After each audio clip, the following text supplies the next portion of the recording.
I think educating people about the value of psychedelics is a big task. It's something we need to do. I rode on an airplane years and years ago with a psychiatrist, and I talked about some of the early studies where they'd given LSD to humans in clinical studies, and he looked at me and says, "They gave these drugs to humans?" And there just isn't much awareness. What people know today is what they've heard in the media. LSD makes people jump out the windows. LSD ruins people's chromosomes. And they've really kind of tainted the whole picture. When I sit down and talk to people and they say, "Well, yeah, what do you do?"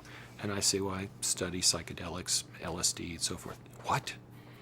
And one of the things that always amazes them is, you say, "Do you know that when LSD was used to treat dying patients back in the 70s, that there was 70 to 80% gave favorable responses at decreased need for pain medication?" Dying people? Really? And you start telling them, and most people are fascinated. If people have an open mind and you really start telling them, it was a possibility that these things might be used to treat substance abuse and alcoholism. Terrible. Alcoholism costs society a huge amount of money.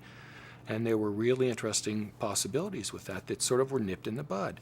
If we could go back and develop new treatments for alcoholism and substance abuse, and not just palliatives, it would be tremendous. And when you start telling the average guy the possibilities, and all you know is what you read in the newspapers. All you know was part of a government propaganda campaign to stop these compounds from being used. What you don't know is what the value these things may really have. Do you know they were used for thousands of years? Every culture used them. We're the only ones who have made them taboo and said, we can't even study them. They're too dangerous and too scary. When you talk to reasonable people, they usually are pretty receptive.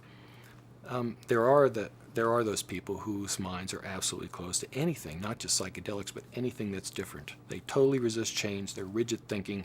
It's the way they were told when they were little kids, and it'll ever be thus. Those people, you never convince them. Whether it's psychedelics or whether it's politics or whether it's anything, they're really hardened in their positions. But I think intelligent people, when you sit down, a lot of times people are surprised when I tell them what I do, and "Oh, really?" And then once you start telling them the details, they go, "Wow, that's really interesting. What are you doing now? What are you doing next?" So I think education is a big part of it. And if we get people educated, I think the attitudes will change a little bit too. We're far enough from the 60s that a lot of that, I think, is starting to fade out.